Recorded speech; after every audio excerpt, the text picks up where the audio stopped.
Good morning. This is Kettleland on the go with all you need to know in news and weather as you start your day. South Dakota Governor Noem praised the state she leads during her State of the State address in Pierre. Among the topics covered was paid family leave. Currently, the state provides paid family leave benefits at 60% of an employee's salary for 8 weeks. I'm proposing that we extend that benefit to 100% of salary for 12 weeks. And this new paid family leave policy won't just cover new births or adoption. It's also going to cover taking care of a child, a spouse, a parent with a serious health condition. The governor also referenced the private sector in this part of her address. This will be a tremendous opportunity to provide a benefit for our state employees. But it's not going to stop there. Private sector companies will also have the opportunity to be a part of the state's risk pool as well. This will make it much cheaper for companies here to offer benefits to their employees. And the more people that buy in, the lower the cost will be for everyone. My budget provides $20 million in grants to incentivize the private sector companies to participate for the first few years. This legislative session includes 38 legislative days. Noem's State of the State address took place on the session's first day. The sound of a suspect's raspy voice led to an arrest in a credit union robbery in Kyle. And Tuesday, Francis Whitelance appeared in federal court.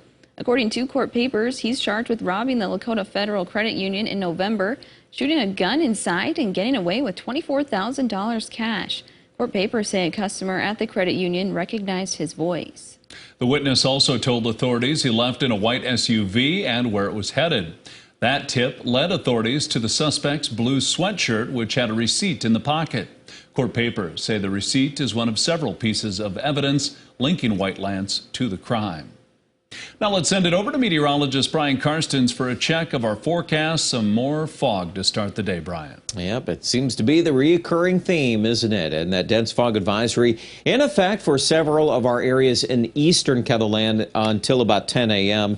Basically along and east of the James Valley is about where the thickest of that has been located. So with those issues hopefully getting better this afternoon, we'll call for a lot of folks to be in the low to mid-20s in northeast Kettleland. 23 today at Huron, 26 Mitchell, 28 Sioux Falls. Rapid City at 37. We still have a warm-up for the weekend. We don't want to forget about that. We'll get you details on your rest of the forecast in just a few minutes. Thanks, Brian. Last week's snowstorm has been a hindrance to the cleanup efforts going on at the Union Gospel Mission after a pipe burst on the 3rd floor the day after Christmas. All that snow kept garbage trucks from picking up trash at the mission. As a result, the trash has been piling up, and the mission could use your donations of trash bags to help out. It got cold and windy, and we couldn't get trash out. They didn't pick up trash, and so we had a lot of trash. And so we do a lot of trash at the mission because of, all the people that we feed, all the people that we house, things like that. And when you come with people, it comes with trash. A lot of the clothing that got wet is also being thrown out because of mold. The clothing that is usable will be recycled as rags. One local group is helping stock menstrual and hygiene products at local nonprofits. The Pad Party is hosting their 13th annual event next week. They are collecting pads, tampons, and money to be distributed to people who need them most. It's been very female-led, so I think there's been a real sense of sisterhood that has come about in these 13 years. The group has grown and expanded. We've brought different folks into the mix, and again, just the support of the community asking, how can I help? The in-person event will be taking place January 16th from 4 to 7 p.m. The South Dakota Board of Education Standards has changed the location and date of its next hearing on the proposed social studies standards. It will now be Friday, February 10th at the Rapid City Rushmore Hotel. The governor-appointed board had previously planned to hold the hearing on Saturday, February 11th in Pierre. The move is disappointing to teachers who requested the board hold a weekend meeting so they could attend without missing time in the classroom. It's a little tough to ask our teachers to burn one of their 2 personal days to go and testify clear across the state. They don't get many of those anyway. And then just the fact that we love our educators in the classroom with our kids. That's where they want to be. That's where they should be. And this opportunity to go on a Saturday should be there. And I'm a little disappointed that it's not. People can submit comments on the standards in writing or at the hearings. Registration to testify at the February 10th public hearing will open January 18th. After a big weekend in Frisco, Texas, taking the FCS National Championship over rival North Dakota State, SDSU is back home and welcomed by fans last evening in Brookings. Hundreds of people packed the stands in the Sanford Jackrabbit Athletic Complex on the SDSU campus. Seeing the support all season is something head coach John Stegelmeyer and player Jaden Yonke have highly appreciated. I was so impressed. I was beyond impressed. I mean, they didn't surprise me, but they honored our program, and that was really special. It was great seeing all the people come out and celebrate with us. You know, it means a lot more when you can celebrate a championship with people. So we were happy to see the turnout tonight. The Jackrabbits are expecting to return plenty of stars, including senior wide receiver Jaden Yonke, who you can see what he had to say about returning in this full story right here on KELOLAND.com. Let's look at some of our top stories. Now let's get one last look at your weather with meteorologist Brian Karstens. Brian? Okay, weather today, well, featuring a little uptick in the wind forecast, at least the next couple of days. Let's first of all look at what we've got going on here tonight, and you'll notice numbers are about 15 to 30 from here on to Sioux Falls. That's enough when we consider all the snow on the ground. We're probably going to get at least a few finger drifts or at least some of that snow that can blow around a bit. So your open areas away from shelter belts are going to be most exposed to that wind forecast. Thankfully, it's not likely to be a terrible amount of wind. We're not going to go over 40 on this deal, but just to let you know that, there's some of that. Now, moving into tomorrow morning, it's still around the wind, at least in northwest Iowa, southwest Minnesota. And through the day, I would expect 15 to 30, still a good call for Sioux Falls. A lot lighter wind in Pierre and Rapid City.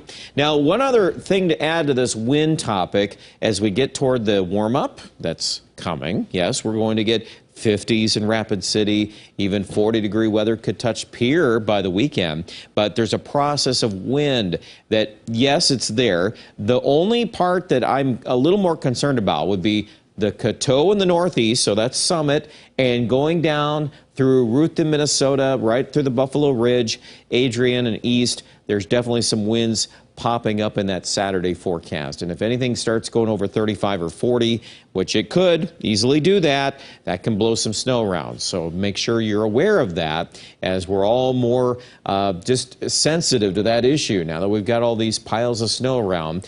The bottom line on the temperature forecast through and through is we're disconnected from bitterly cold Arctic air. Even next week, as we talk about a couple of systems moving our direction, I don't think it's going to be terribly cold. So we've got at least that story out there. Now, there are differences on how to handle next week. I have my personal opinions on this, but I think at this point, it's safe to say that we're going to have at least two systems, most likely three, where those track through the Midwest. The American model would be a little farther north on a track. That's one acknowledgement. The European model, as shown here, is going to favor more of a southerly component to the weather most of next week. Now, this first system today and tomorrow clearly is south. It's going through Kansas and Missouri, so that's pretty much a non-issue for us other than that little bit of wind I just talked about. That will be a bigger deal for the East Coast, but that's going to be a story there. Our weekend is quieter. Here comes the series out of the Rockies, and this is the first one on Monday. I noticed right off the bat that some of the moisture values with this in Iowa, Missouri, could be as much as a ½ an inch of rain. That's a lot of moisture. And with these variable storm tracks, I still want to make sure that we're watching that to see if there's any tug to the north. This next one, of course, we got to figure out the first one first, but there's another in the series that will probably pull into the plains. Will it track farther north? I'm going to pose that question because if you dig behind the scenes a little bit, there's certainly a number of pieces of evidence suggesting that that could easily track a little farther north. Is it in our area? Well, too soon to call specifics on that. But then at the end of the week, another system could kick out. That's a lot more variable on that projection. But when you add all three together, it might be easy to get out of one or two of them, but to get out of all three, odds are probably not favoring that. So enjoy these 30s, 40s, even 50s this weekend. Look at Rapid City. We could be at 60 on Friday and at least in the mid-50s on Saturday. So I do think this qualifies as a January thaw as the best we can do. With all the snow on the ground, there's just a limit to how warm we're going to get in Sioux Falls. But mid-30s, I wouldn't be too surprised at that. We've got 28 going today in Sioux Falls, 37 in Rapid City. Wind steady 10 to 20 in the afternoon. Forecast lows tonight, low to mid-teens in the east. And then on that extended forecast, I would like to pull the numbers down a little bit Thursday, Friday to near 20. The weekend is better. Monday, that's either rain or snow chances. Knows your high 32. So that's when the weather will start to get a little more active. Aberdeen, at this point, missing out on that first system. I don't want to include you because with these southern tracks, more favorable that things are tugged in that direction. Pierce well is in the clear for the 7 days as far as rain and snow goes. 40 on Saturday. And don't forget about all these 50s. Rapid City, Friday, Saturday, and Sunday. Check out more details online at KELOLAND.com.